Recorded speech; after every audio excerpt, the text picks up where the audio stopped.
Uh, can you state your name and rank, please? Lance Corporal Sean Hyland. Okay. And how do you feel about the recent uprise of NSC into the civilian area? What I believe within this uprising is absolutely atrocious. Mm. It's unethical, unreasonable, and shouldn't happen in the first place. Like, I came here as a tourist with my wife visiting her parents, and we were at a cafe, Mm. Dino's Cafe.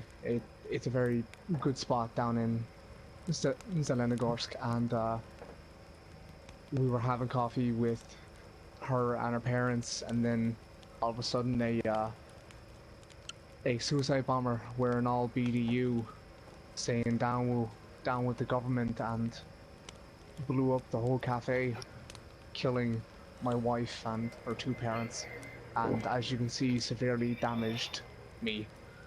I've lost the my whole left cheek, my eye, and severe burns to my hands.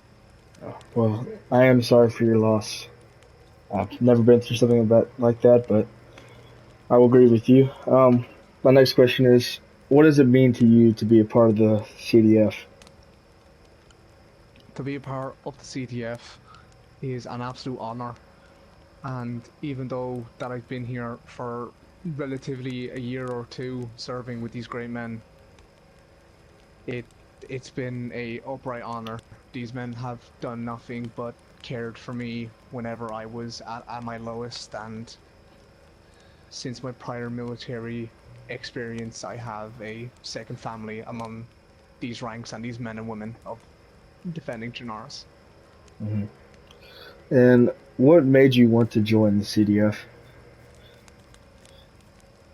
At first, it was grief and revenge for those that murdered my wife and her parents, and also to help out those who cannot fend for themselves, such as the women, children, and civilians of Chernarus and foreign citizens. I Mhm. was once a member of the United Nations. I was a member of the Irish Defence Forces. I was deployed in UNIFIL, Syria, Afghanistan, and then all this happened, and I just had to do what I thought was right at the time. Mhm. And over the year or two, I've realized that my grief and my hatred towards those that killed my wife and her parents will not solve this war, but only worsen it. Mhm. Um, Now, what precautions are the CDF taking to prevent civilian casualties and/or AN casualties? Because a recent report came out from, I think, just a town next to us.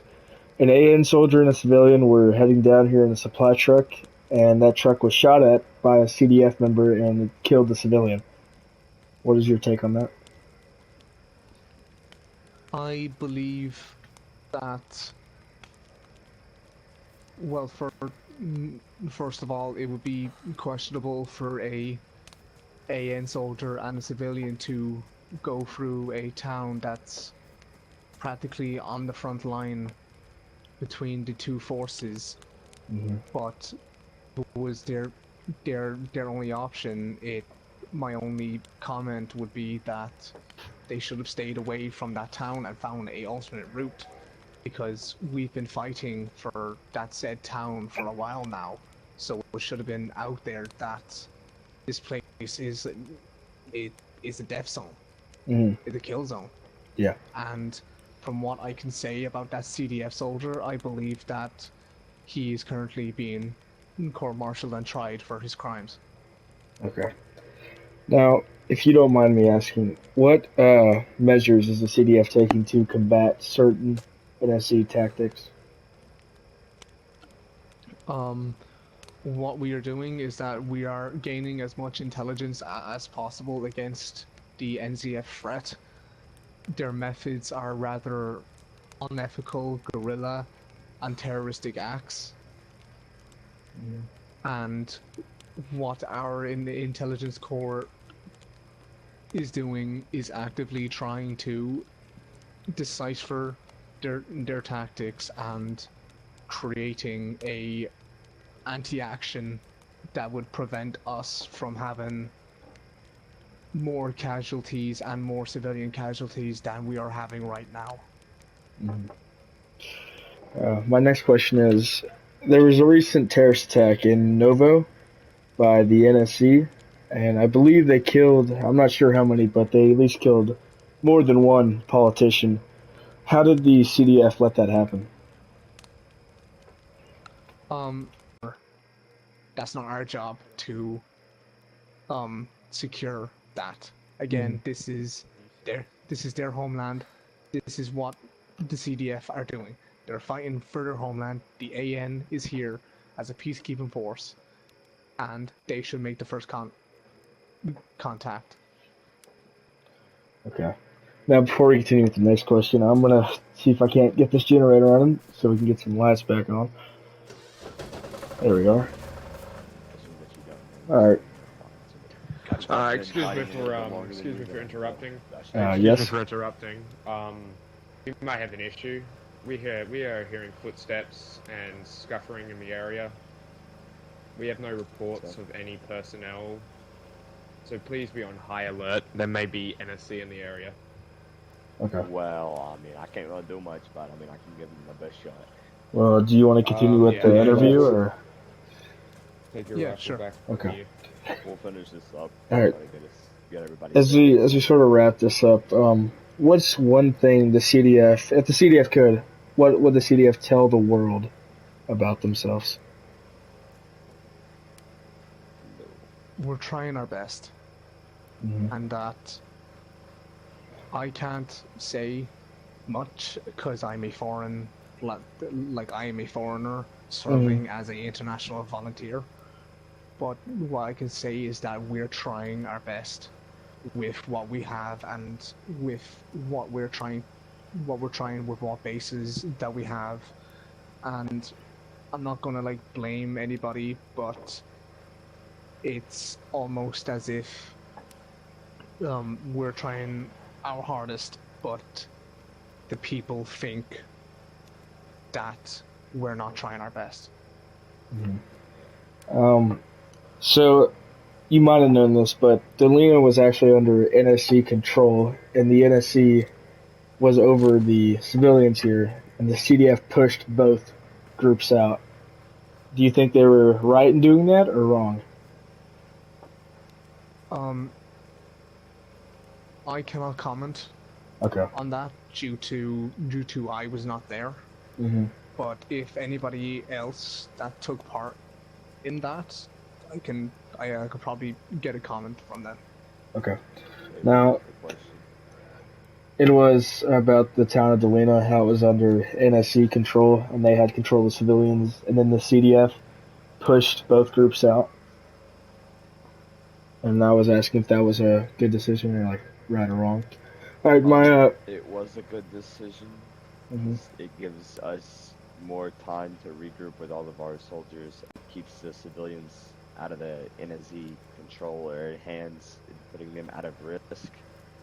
I know it moved them out of their homes, but it's safer than having them in the town and possibly getting hit by fire, like mortars and stuff like that. It keeps them safe from our fire and the NSZ fire. So it keeps them out of the combat zone and keeps everybody safe. Okay. And I think it was a good decision because I was participating in that. Okay. Now, my final question is, how long do you think this conflict will last before a side will win? It's gonna last a pretty long time. I mean, the NSZ are putting up a fight, and we're kind of bouncing back and forth in between towns here, just going back and forth. I mean, it'll last a long time, probably a few more years, probably like 3 or 4. Would you like to add on to any of that? Hopefully this conflict will, like, I think all of us wish that this conflict would end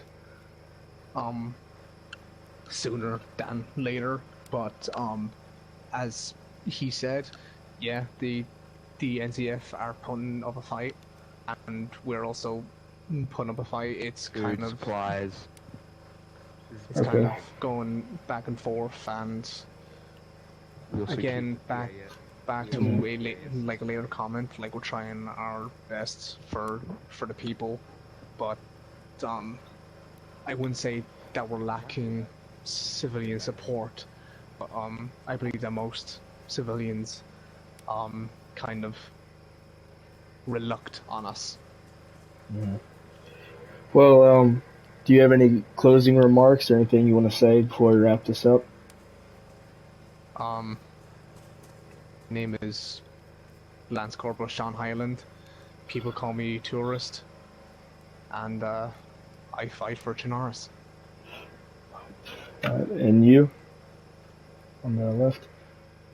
Do you have anything? Nah, nothing else. All right. Well, Just okay. Well, this interview is over.